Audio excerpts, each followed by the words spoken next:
Bismillahirrahmanirrahim. Ikhwani fillah, a'adzakumullahu jami'an. Bidayatan, Assalamualaikum warahmatullahi wabarakatuh. Alhamdulillah, wassalatu wassalamu ala Rasulillah wa ala alihi wa ashabihi wa mawala amma ba'd. Wal'an nahnu fil bab ats-tsani, yakni hawadisul yaumil akhiri wa adillatihi. Ya, sekarang kita udah berada di bab yang kedua, yaitu bab tentang hawadis, ya, peristiwa-peristiwa atau kejadian yang terjadi pada hari kiamat beserta dalil-dalilnya. Nah, ini Ustadz langsung aja ke poin pentingnya. Adapun yang tamhidnya, kata pembukanya, nah, Ustadz langkai ya. Ya, alhamdulillah kemarin sudah ujian akidah bab yang pertama, kebanyakan dari kalian alhamdulillah nilainya bagus-bagus semua. Jadi mungkin ada sedikit aja yang nilainya kurang bagus ya. Masya Allah, dipertahankan ya nilai-nilainya supaya bagus lagi. Baik, langsung aja kita bahas peristiwa yang akan terjadi pada hari kiamat kelak. Yang pertama yaitu an-nafkhu fis-sur, yaitu ditiupnya sangkakala. Nah, dicatat ditiupnya sangkakala. An-nafkhu fis-suri hiya intihau al-hayati alal ardi was samaa. Ketika ditiupnya sangkakala itu berarti apa? Telah habisnya, berhentinya kehidupan yang ada di bumi dan yang ada di langit. Nah, jadi ketika ditiup ini semua segala sesuatu yang ada di langit dan yang di bumi itu pasti akan binasa ya. Illa wajah, ya, kecuali siapa? Wajahnya, yaitu kecuali Allah Ta'ala. Fayamutu kullu man fis sama'i kullu man fil ardi was sama'i ghairullahi ta'ala wa man sya'a min malaikatiha. Yang tidak binasa ialah Allah beserta dan siapa ini? Yang Allah kehendaki yaitu malaikatnya. Alladzina lahum wazaifu makhsuso, yang memiliki pekerjaan khusus, yang memiliki tugas khusus, yaitu malaikat yang meniup sangkakala. Siapa dia? Yaitu malaikat Israfil ya. Nah, di sini ada dua pengecualian yang tidak binasa ketika ditiupnya sangkakala, yaitu Allah dengan malaikat Israfil. Nah, ini dia dalilnya. Surah Az-Zumar, surah ke-39 ayat 68. Wa nufikha fis suri fasa'iqa man fis samawati wa man fil ard illa man sya'allah. Dan ketika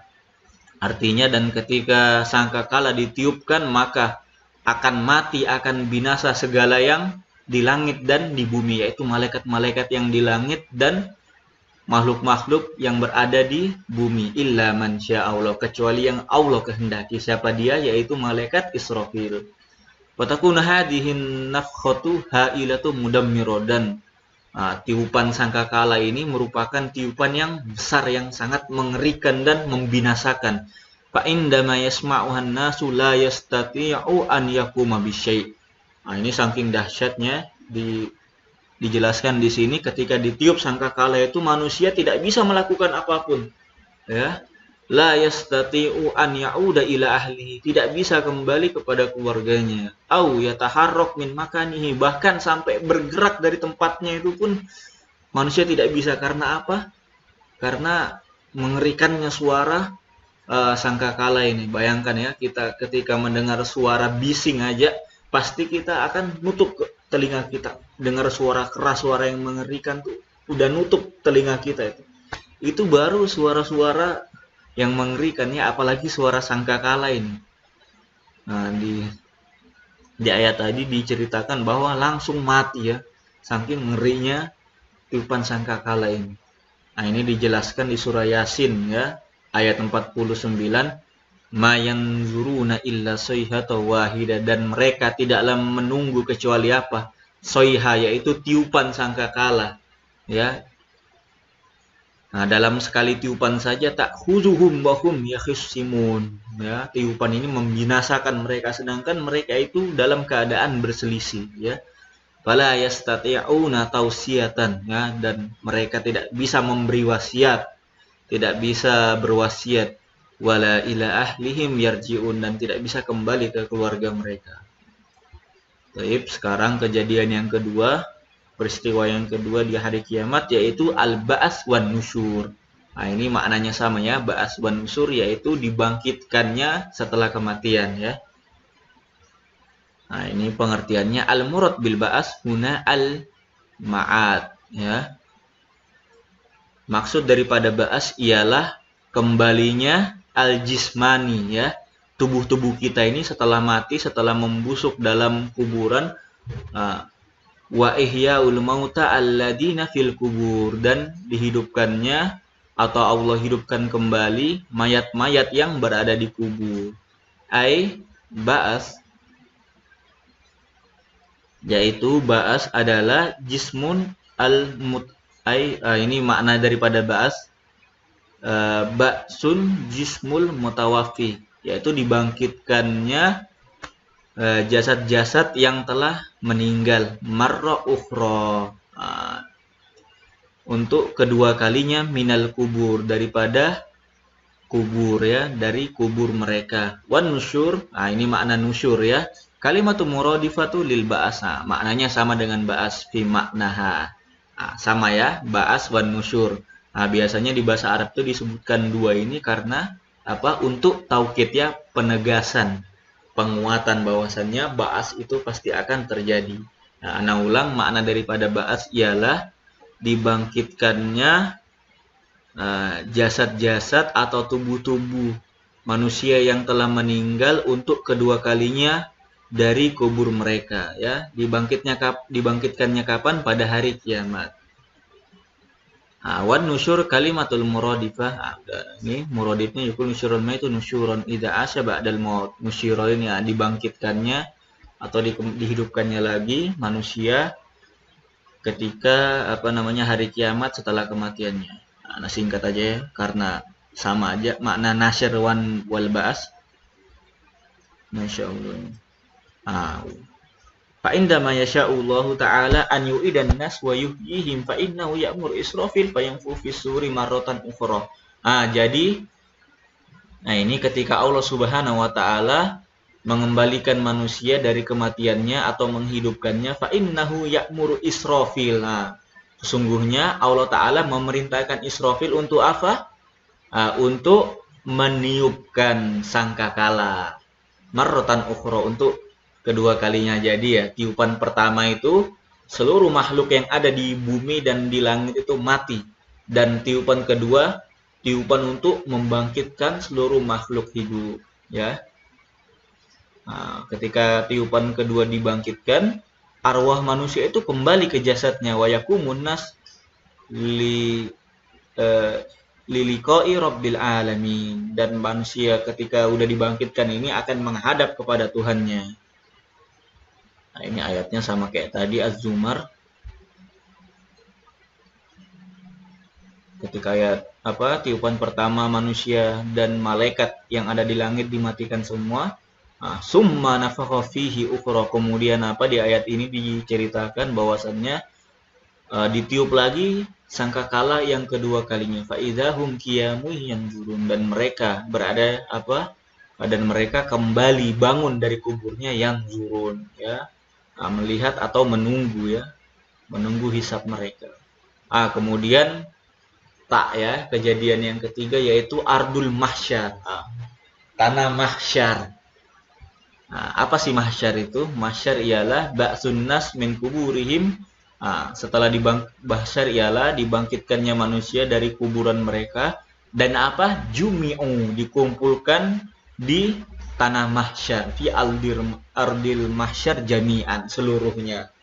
Jadi manusia yang dari zaman Nabi Adam sampai manusia akhir zaman ya, manusia terakhir dikumpulkan semua di mana ya ikhwah? Di padang mahsyar. Summa yakumuna biha qiyaman tawilan, dan karena jumlah manusia itu sangat banyak ya, bayangkan dari zaman Nabi Adam sampai manusia akhir zaman. Kita aja kalau ngantri BBM, ngantri bensin di pom bensin itu lama banget nunggunya. Ini miliaran manusia yang dari zaman Nabi Adam sampai akhir zaman semuanya ngantri di dalam satu loket untuk dihisap ya, dihitung amalnya. Bayangkan betapa lamanya itu, hatta yaskulu dzalika alaihim. Dan itu berat bagi mereka ya. Fa idza tala al maqam alaihim rafa'allahu azza wa jalla nabi sallallahu alaihi wasallam awalan ila haulihi alladhi yadhu wa ummatahu. Ana percepat aja ya. Dan ketika itu dalam penantian di mahsyar menunggu hisab mereka ini, Rasulullah sallallahu alaihi wasallam ini ada telaga beliau ya. Di kitab ini diceritakan beliau ini ada memiliki telaga di padang mahsyar kelak. Di padang mahsyar kelak ya. Fayashrabu minhu min haudihi kullu man mata ala nahjil Mustafa. Jadi pada hari kiamat kelak itu ngeri sekali keadaannya ya. Matahari sangat dekat sekali, bahkan jaraknya itu 1 mil ya. Bayangkan betapa panasnya itu. Dan yang akan meminum ya air dari telaga Nabi Muhammad SAW, siapa dia? Kullu man mata ala nahjil Mustafa, yang mati dalam keadaan dalam keadaan memegang teguh sunnah beliau, di atas manhaj beliau. Ini pentingnya berpegang teguh dengan Al-Quran dan sunnah ya. Dan di hadis diceritakan bahwasannya Nabi Muhammad SAW akan mengusir ya para ahli-ahli bid'ah, orang-orang yang melakukan bid'ah, yang membuat amalan-amalan sesat, ya, yang ngaku-ngaku nabi, yang bikin amalan-amalan sendiri, yang beramal tanpa tuntunan, ini akan diusir dari telaganya Nabi Muhammad di padang mahsyar kelak.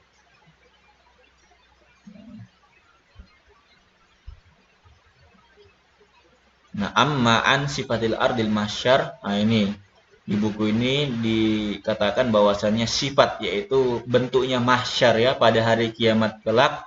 Ini ada hadis sahih yang diriwayatkan oleh Sahal bin Sa'ad As-Sa'idi, bahwasanya Nabi Muhammad SAW berkata, beliau mendengar dari Nabi Muhammad SAW berkata, yuhsyarun nasu yaumal qiyamati ala ardin baydo. Pada hari kiamat kelak manusia akan dikumpulkan dalam ardin baydo, tanah yang putih, afro kakursoti annaki, seperti apa putihnya ini, seperti bundaran yang bersih. Ini artinya tanahnya putih bersih. Itu mahsyar itu. Wallahu a'lam, tidak bisa kita bayangkan ya keadaan pada hari kiamat, yang cuma kita diberi kisi-kisinya sedikit ya, khobarnya sedikit, tapi kalau kita bayangkan nggak bisa ya, karena dalam hadis dikatakan fiha ma la ainun ra'at wala udhunun sami'at wala khatara ala qalbil bashar. Di surga itu ada sesuatu yang belum pernah dilihat mata sebelumnya, wala udhunun sami'at, dan tidak pernah didengar oleh telinga, wala khatara ala qalbil bashar, dan tidak pernah terlintas di hatinya itu tentang sesuatu yang ada di surga. Begitu juga mahsyar dan neraka. Bahkan di ayat dikatakan ada pohon zakum. Pohonnya ini buahnya seperti kepala setan ya. Nggak bisa kita bayangkan, orang bentuk setan aja kita nggak tahu. Seperti mahsyar juga ya. Ini cuma ada gambaran sedikit, tapi detailnya secara pastinya kita tidak tahu ya. Hadis riwayat Muslim. Kemudian syafaat itu huwa domu syai' ala misli. Syafaat ini artinya menggabungkan sesuatu yang sepertinya. Atau makna lain dari syafaat ialah didu al-witr ya, lawan daripada ganjil, yaitu genap. Bagaimana supaya genap, yaitu mencari sesuatu yang ganjil ya, menggabungkan yang ganjil ini sehingga menjadi genap. Wasyafa'al lughatan al-wasilatu wat tolab. Syafaat secara bahasa ialah wasilah, perantara, atau tolab ya, permintaan atau pencarian. Yang tepat ini permintaannya. Wasyafa'atu hiya hala indama yash'urun nas fi yaumil qiyamati bisyiddatil karbi. Dan syafaat merupakan keadaan di mana manusia itu merasa merasa susah pada hari kiamat ya. Wayabda'u fil bahsil manazil aliyah, dan dia nampak atau mulai dalam mencari kedudukan yang tinggi inda rabbihim liyashfa'u lahum, untuk mendapatkan syafaat. Atau bahasa singkatnya ini agak susah ini kita terjemahkan. Nah, ini ada pengertian lain dari syafaat ialah atawassut lil ghair ya, li jalbil manfa'a au daf'id doror, yaitu tawassut ya, menjadi apa namanya? Meminta perantara kepada orang lain untuk apa? Untuk mendapatkan manfaat atau menghindarkan diri dari masalah. Atau bahasa singkatnya syafaat itu juga bisa diartikan rekomendasi ya. Misalkan Rasulullah SAW memberi syafaat kepada sahabatnya untuk masuk surga, ini berarti apa? Memberikan rekomendasi. Nah, kurang lebih bahasa singkatnya, bahasa gampangnya seperti itu. Hatta yabda'ullah subhanahu wa ta'ala bihisabi wa taslisun nas min qurabati wa ahwali. Dan ketika orang itu mendapat syafaat ya dari orang yang memberi syafaat, maka apa?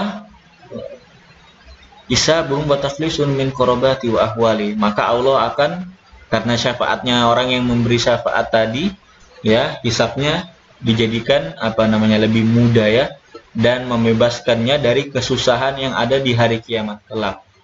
Nah, ini pentingnya syafaat ini. Fayatlubun nasu min abihim Adam. Nah, terangkan sedikit dulu tentang syafaat ini, bahwasannya syafaat ini yang pertama izinnya ya, izinnya itu dari Allah Subhanahu wa taala. Tidak semua orang yang soleh itu bisa memberikan syafaat kepada orang lain ya. Misalkan orang soleh memberi syafaat kepada orang kafir, bisa apa enggak kira-kira? Tidak bisa, karena di dalam ayat kursi, ayat yang antum insya Allah hafal semua, man dzalladzi yashfa'u indahu illa bi'izni. Barang siapa yang ingin memberi syafaat kepada orang lain, man dzalladzi yashfa'u indahu illa bi'izni, kecuali apa? Kecuali dengan izin Allah Subhanahu wa taala. Tidak sembarangan ya orang memberi syafaat ini, meskipun dia soleh, meskipun seorang nabi, tidak bisa sembarangan memberi syafaat kecuali Allah yang mengizinkannya. Itu pentingnya syafaat. Ini pada hari kiamat kelak. Ini sebenarnya masalah syafaat ini banyak ya, banyak sekali penjelasannya, banyak sekali macam-macamnya. Tapi di sini cuma diterangkan secara global ya. Ini yang dimaksud syafaat di sini ini syafaatul uzma ya, syafaatnya Nabi Muhammad SAW ketika di padang mahsyar kelak ya, ketika manusia menunggu untuk dibukakan ya, dibukakan pengadilan hisab mereka, maka ya yang bisa memberi syafaat untuk dibukakannya hisab perhitungan amal mereka ialah Nabi Muhammad SAW. Ini diceritakan dalam hadis bahwasannya manusia ini semuanya datang ya meminta syafaat kepada bapak moyang mereka, yaitu Nabi Adam ya, untuk mereka diberi syafaat inda rabbihim bi an yabda'u hisabahum likaitan tahi mu'anatuhum minal wuquf tawilan fi ardil mahsyar. Ini mereka meminta agar dibukakannya mahsyar ya, supaya mereka tidak menunggu lama sekali di mana, di padang mahsyar ya. Ini soalnya mengerikan sekali di padang mahsyar ini. Diceritakan dalam hadis itu matahari jaraknya 1 mil, bayangkan ya. Menurut ilmu sains, jarak bumi dan matahari itu berapa? 150 juta ya kilometer. Itu sudah panas sekali. Bayangkan yang hanya 1 mil. 1 mil ini kurang lebih ya hampir 2 atau 3 kilometer ya. Bayangkan keadaannya seperti itu. Dan pada hari kiamat kelak ya, semua manusia dibangkitkan dalam keadaan uryan ya, tidak ada pakai baju sama sekali ya, tidak ada pakaiannya sama sekali ya. Di hadis ini diceritakan Aisyah bertanya pada Nabi Muhammad SAW, apakah mereka melihat satu sama lain? Artinya mereka itu mengintip organ-organ intimnya, kemaluannya, apanya. Lalu Nabi pun menjawab, tidak, mereka akan sibuk ya dengan urusan mereka masing-masing, karena ngeri ya ikhwah. Keadaannya mahsyar itu orang aja kalau sudah dikejar kalau udah kebakaran ya, itu dalam keadaan, kalau orang terjebak dalam kebakaran, walaupun dia dalam keadaan telanjang ya, dia itu langsung keluar dari rumahnya yang terbakar tadi. Apalagi hari kiamat kelak lebih ngeri lagi ya. Oke, kita lanjut hadisnya. Nah, ini diceritakan Fayatuna ketika manusia ini meminta syafaat dari Nabi Adam untuk dibukakannya hisab pengadilan, maka ada Nabi Adam ini ya'bah. Nabi Adam ini menolak ya. Karena apa? Malu kepada Allah Subhanahu wa taala, pernah melakukan dosa ya, yaitu memakan buah kuldi. Dan dan Nabi Adam berkata kepada manusia itu, nafsi nafsi. Apa artinya nafsi nafsi? Lulu gue sendiri sudah. Karena berat ya. Summa yaljiuna ila Nuh, kemudian mereka pergi kepada Nabi Nuh. Awwalur Rasul. Rasul pertama. Ingat Nabi Nuh di garis bawah ya. Rasul pertama ialah Nabi Nuh. Adapun Adam ialah Nabi yang pertama. Karena Rasul dia tugasnya untuk menyampaikan risalah ya. Karena zaman Nabi Adam itu belum ada kesyirikan, belum ada kekufuran. Barulah di zaman Nabi Nuh ini ada kesyirikan, kekufuran ya. Makanya Nabi Nuh menjadi Rasul yang pertama. Fayati rizaqur makana minhum taksir fil ba'dil. Sama Nabi Nuh ketika umat manusia mendatanginya, Nabi Nuh juga ya tidak bisa memenuhi permintaan mereka dan berkata nafsi sendiri. Summa yursiluhum ila man ba'dahu. Kemudian manusia ini datang kepada nabi setelahnya daripada nabi ulul azam ya, ulul azam yang 5 itu Nimim, Nuh, Ibrahim, Musa, Isa dan Nabi Muhammad SAW. Wa kullu wahidin yadfa'u ila alladhi ba'dahu. Mereka ini dorong-mendorong ya. Artinya tunjuk-menunjuk. Sehingga sampailah tunjukkan mereka ini kepada siapa? Nabi Muhammad SAW, khatimir rusul, penutup para Nabi Muhammad SAW, penutup para Rasul dan Nabi ya. Fayaqulu ummati. Ini dia garis bawahi. Hanya Rasulullah SAW yang mencari umatnya, ummati, di mana nabi yang lain itu nafsi, udah sendiri. Kalau Nabi Muhammad SAW enggak ummati, dicari mana umatku. Nah ini bukti cinta Nabi Muhammad, bukti kesayangan beliau kepada umatnya. Lalu Allah pun berkata dalam surah Maryam ayat 87, la yamlikuna syafa'ah. Mereka tidak memiliki syafaat illa man ittakhadha inda rahmani ahda, kecuali apa?